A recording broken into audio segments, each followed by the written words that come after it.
जैसा कि हमने पिछले कक्षाओं में जो वीडियो बनाया था उस पे कार पे जो टॉपिक था उस पे हमने पूरा चर्चा किया था कि कार जो है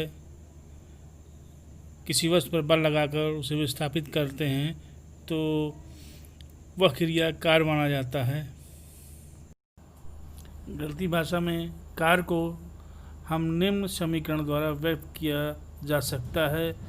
इसके बारे में हमने पिछली कक्षाओं में बताया था थीटा के बारे में, और उसका जो समीकरण होता है W बराबर F S cos theta. Theta जो है उसको कोण को दर्शाता है। एफ हमारा फोर्स था, यस हमारा विस्थापन था, थीटा उन दोनों बीच के कोण था। जैसे इसमें हमने 2-3 स्थिति बताई थी, जैसे ए बे थीटा बराबर 0 हो तो हमने वहाँ पे ये भी बताया था कि इस पोजीशन पे जो कार होता है वो धनात्मक होता है। यदि हम जानते हैं कि बल सदिश है और विस्थापन सदिश है, तो यदि एक दूसरे के विपरीत हों तो उनके बीच का जो कोण होता है थीटा वो 180 अंश होता है। इस स्थिति में कार हमारा ऋणात्मक होता है।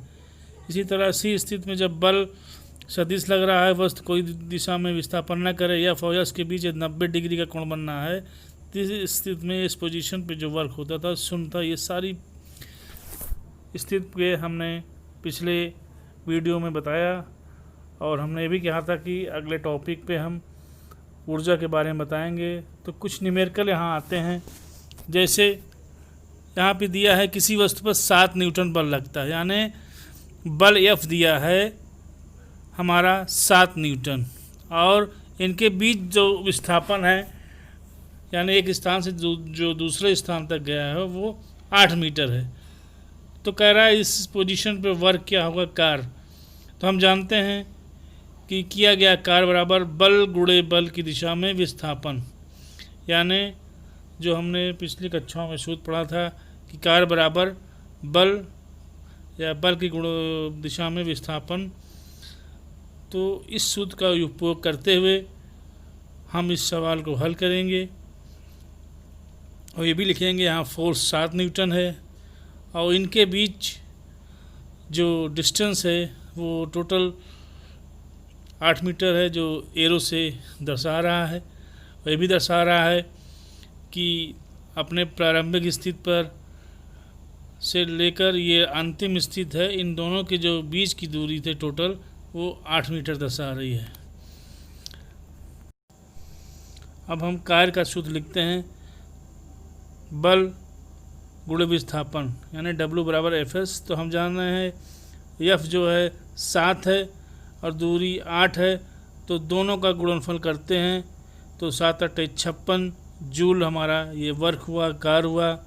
तो इसका उत्तर आएगा 56 जूल। अब हम आते हैं अगले सवाल पर।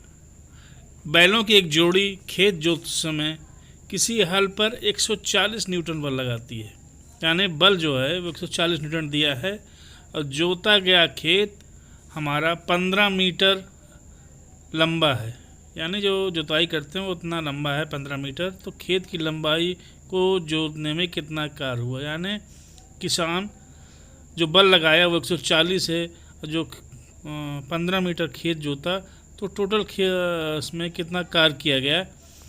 तो इसमें हम देख रहे हैं यहाँ पे F जो है बल हमारा 140 दिया है, और यस जो है हमारा 15 मीटर दिया है। तो हम जानते हैं बल बराबर जो होता है वो 140 दिया है, विस्थापन 15 मीटर दिया है, तो कार होता है W बराबर F गुणे यस, यानी बल हुआ 140, उसका गुणा हम 15 में करेंगे, जो लगभग ये आ रहा है 2100 जूल आ रहा है। तो 2100 जूल टोटल कार है। ये सवाल सेम है, इसमें कभी कभी हम W दे देंगे, S दे देंगे, F गैप कर देंगे। तो इस 3 में से 2 ज़रूरी है, चाहे हमको यस दे दें, W दे दें, F गायब कर दें, चाहे F दे दें, W दे दें, तो उससे यस, इस तरह का 3 में से 1 गायब कर दें, 2 आवश्यक है। तो इस तरह के क्वेश्चन आपके कंपटीशन में आते हैं और आप इसको इसी सूत्र से लगाइए। अब आता है यहाँ पे इस क्वेश्चन में दिया है कि एम द्रव्यमान का एक पिंड है जिस पर एफ बल लग रहा है, तो विस्थापन की जो दिशा है वो पश्चिम से पूर्व की ओर है, जिसको नीचे फिगर में दर्शाया गया है जिसमें तीर से। तो इस चित्र की सहायता से हमें बताना है कि ये जो कार्य होगा वो धनात्मक होगा या ऋणात्मक होगा या शून्य होगा। हमने आपको इसके पहले भी आपने सूत्र पढ़ चुके थे कि 3 स्थितियां होती हैं, कब धनात्मक होता है, कब ऋणात्मक होता है, कब शून्य होता है। ये सारी चीज़ें कंडीशन बताई थी। हम इसी कंडीशन पे जो फार्मूला था उसी पे हम अप्लाई करेंगे और इस सवाल को सॉल्व करेंगे। अब हम पहला फिगर जो ए दिया है इसमें देखते हैं कि बल और विस्थापन दोनों लंबवत हैं, यानी 90 डिग्री का कोण बना रहे हैं। तो यहाँ थीटा 90 हो जाएगा। फार्मूला आपका वही पुराना W बराबर FS cos थीटा। तो जहाँ थीटा है वहाँ हम cos थीटा करेंगे और 90 का मान 0 होता है, तो ये कार्य जो है शून्य हो जाएगा। अब इसी तरह हम फिगर बी पे आते हैं। यहाँ हम देखते हैं बल F और विस्थापन जो है यस, दोनों की दिशा बी वाले फिगर में आप देखिए दोनों की दिशा सेम है, जबकि ए में लंबवत है। देखिए ऊपर नीचे है, इसमें सेम है। हमको याद होगा कि हमने बताया था जब बल और यश की दिशा एक होती है तो धनात्मक कार्य होगा। और हम यहाँ देख रहे हैं कि यहाँ कोई कोण नहीं बना रहा है, सेम है, यानी तो यहाँ 0 होगा। तो W बराबर FS cos थीटा थीटा की जगह 0 करेंगे तो हम cos इसका 0 का मान रखेंगे तो ये FS आएगा। यानी ये अगर एक दूसरे के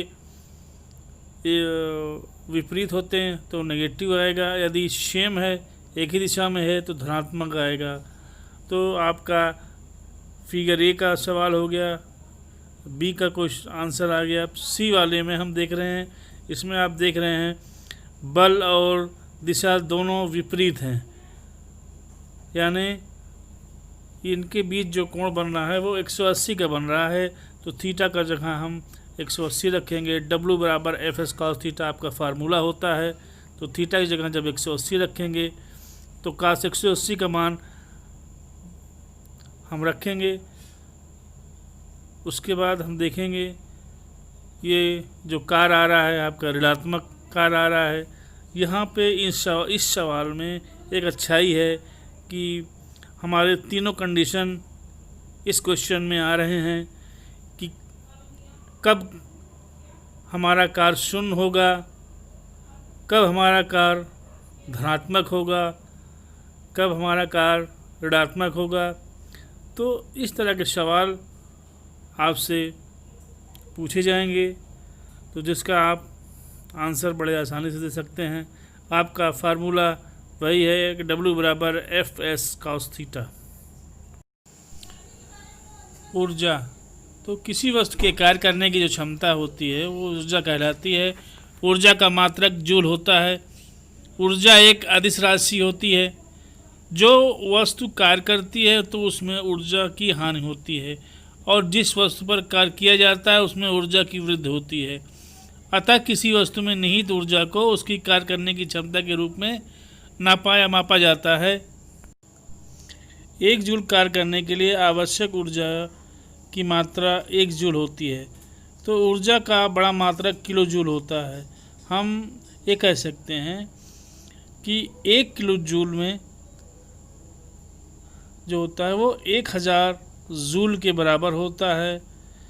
ये भी जो है हमारा ऊर्जा का मात्रक होता है। अब आते हैं कि ऊर्जा भी जो सेम वही मात्रक होता है जो हम देख रहे हैं, जो कार्य का मात्रक होता है, और ये भी एक अदिश राशि होती है। तो 1 जूल में जो आवश्यक ऊर्जा को 1 जूल ऊर्जा भी कहा जाता है। लेकिन ऊर्जा के अन्य मात्रक भी हैं, जैसे कहीं कहीं वाट सेकंड कहते हैं, या वाट घंटा, या किलोवाट घंटा कहते हैं। तो 1 वाट सेकंड ये बराबर होता है, 1 वाट गुणे 1 सेकंड करेंगे तो ये जूल के बराबर होता है। इसी तरह 1 वाट घंटा जो 3600 जूल के बराबर होता है। अब हम कॉन्सेप्ट ऑफ एनर्जी पर चर्चा करेंगे। किसी भी वस्तु को कार्य करने की जो क्षमता होती है उस वस्तु की ऊर्जा को व्यक्त करती है। अर्थात हम ये कर सकते हैं कि जिस वस्तु में कार्य करने की क्षमता जितनी अधिक होती है उस वस्तु में ऊर्जा भी उतनी अधिक होगी।